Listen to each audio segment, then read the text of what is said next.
Badnji dan u kraljevskom dvoru.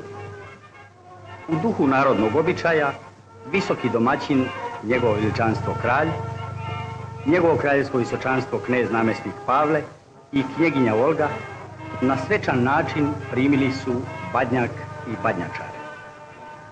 Njegovo veličanstvo kralj po narodnom običaju posipao je Badnjak žitom.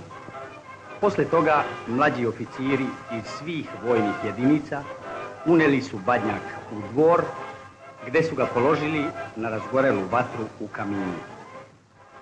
Komandant Badnjaka i njegovi pratioci, koji su uzeti iz raznih vojnih jedinica, čestitali su Badnji dan njegovom veličanstvu kralju, njegovom kraljevskom visočanstvu knezu namjesniku Pavlu i njenom kraljevskom visočanstvu knjeginji Olgi.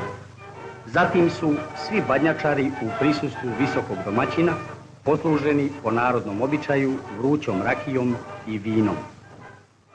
Najzad su se Badnjačari na čelu sa komandantom Badnjaka oprostili od domaćina i vratili se povorci, koja je noseći Badnjake prodefilovala pored njegovog veličanstva kralja, njegovog kraljevskog visočanstva kneza namjesnika Pavla i njenog kraljevskog visočanstva knjeginje Olge.